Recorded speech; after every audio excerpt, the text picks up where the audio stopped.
What's up, Digidestins? This is Kyle D, better known as Ridemyavatar, and today we're going to go over my top 5 card picks for Digimon's 1 year worth of TCG since it's been fully released. We're going to start from set 1.0 all the way up to set 6. What decks can I honestly tell you how much of fun it was playing with all these masterful cards? Maybe let me know down what were your 5 top pick cards of this set. So let's dive right into the video. So the first card we're going to really talk about is none other than my favorite, and that was BT1's, the special release boosters. First deck I ever really built to show you guys off and what started my real love of this game, and that was Wargreymon from BT1.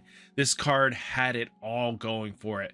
It allowed me to OTK so quickly against my opponent. My opponent just didn't have answers to it, and shutting off half of the game's mechanics while easily just climbing up in a power race.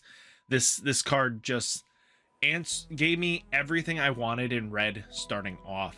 It just showed me I wanted a mon that would clear out multiple securities.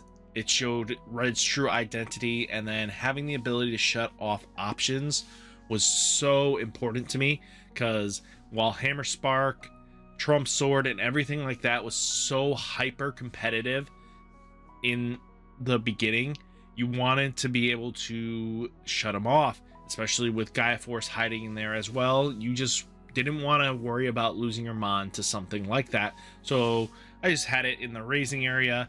It just started showing the trend of why I loved Wargreymon even as a child, and it just punching through security, multiple security checks. The card did the works.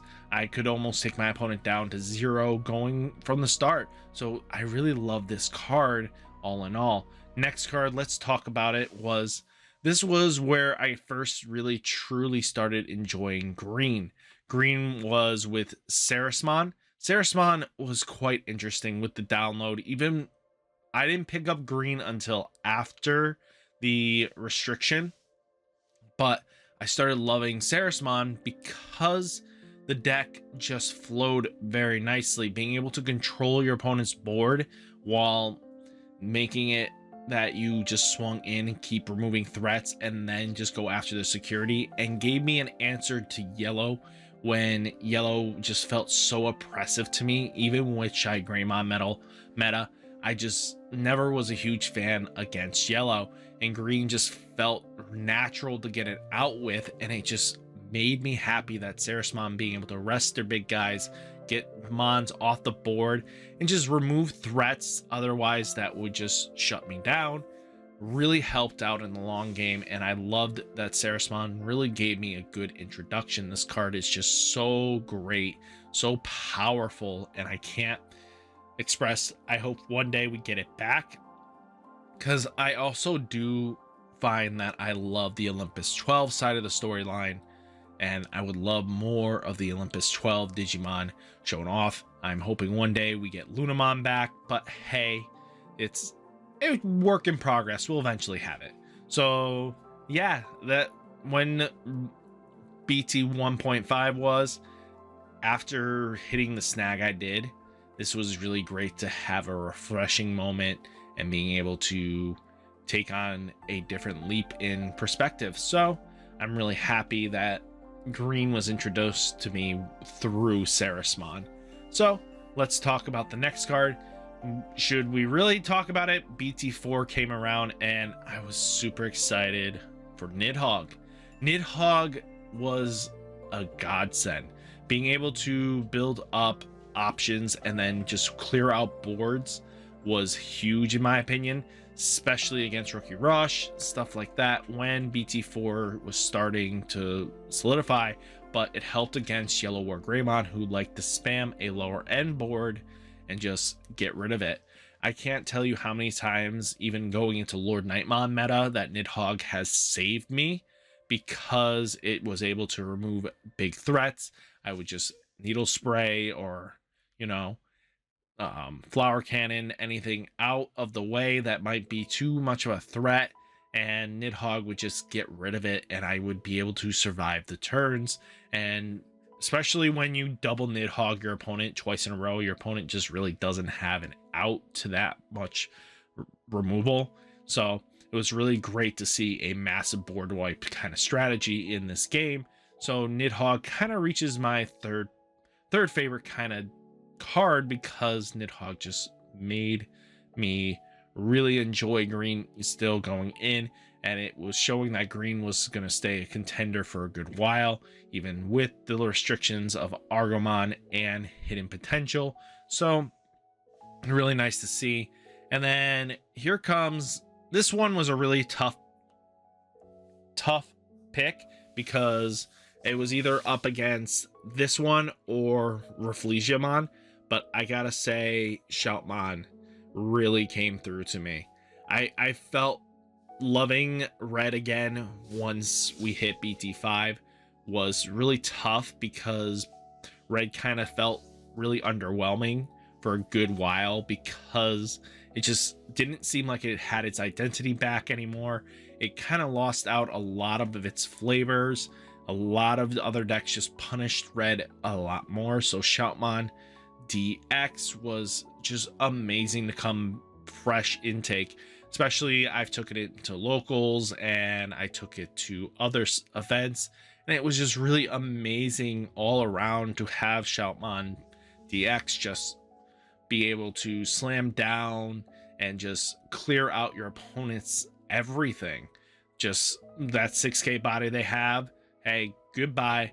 You know, it just comboed extremely well with Wargreymon. Being able to still swing on your opponent when you're passing opponent's turn was huge in my opinion, and that's what made Shoutmon like shine extremely well. Yes, did it hold up against Lord Nightmon as often as I wanted it to? No. Sadly, it just struggled so hard after a little bit, so it ended up I swapped over to Ridemyavatar to alleviate yellow's oppressiveness in the meta that I was facing. But then security control started picking up, and then rookie rush started picking up, and then it just became a really bad BT5 format for me. It really struggled, but I still would go back to Shoutmon, and I would still love the advanced blitz style of play, because if I can get a Greymon underneath it and a tie out, that's 3 security checks by himself, and with enough power, he's not dying to anything. So this was like Jesmon before Jesmon really came into reality for most of us. And I gotta say, I love Shoutmon DX for this. Shoutmon is one of my favorite Digimon, even though to me, I didn't love it until this card game, because I never even really watched the anime on it. But hey, it's good to see that I fell in love with something really powerful, and I can't wait for future sets and future installments of Shoutmon support. So let's even go into it. We have Omnimon Zwart defeat as my final top 5 pick. This card helped me get my invite to Nats so that we were able to play security control, and even now any deck that plays any resemblance in the color combination, I'll use it, because to me, I feel like having a Digimon that can pop out of security that is an uber threat in itself was huge to me. Being able to have this Digimon that can either end up in there because you put it in there by options like reinforced memory boost or anything like that, or Holy Wave, just recover it back in, and then you're just swing, and this card just made it so your opponent just had to deal with it. Omnimon Zwart defeat is a fantastic Digimon, and I love it to this day. It's just, I'm really excited for it. There's not many other cards that can just do what he does, and being able to kill off a tamer is massive to me, especially when your opponent has to use these 3-drop tamers. If you can pop the Davis or you can pop the tie before it becomes too much of a hindrance, you can just win games by shutting them down like that. There's not many cards in this game, even to now. I mean, we're in BT8, and the second delete the second most delete the tamer that is functional is Black Wargreymon, and that didn't come out till BT8. So Bandai needs to get on their game to fix and correct some issues. So hopefully restriction lists kind of fix this. But what do you guys think of my top 5 card picks? Let me know down in the comments what cards are your top 5 of Digimon since you've been playing. What 5 cards would you have to say was game changers?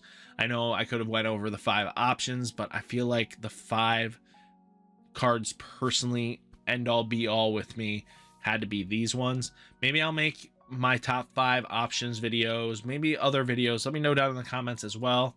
So guys, without further ado, remember, like, comment, subscribe, and I'll catch you in the next video. Peace.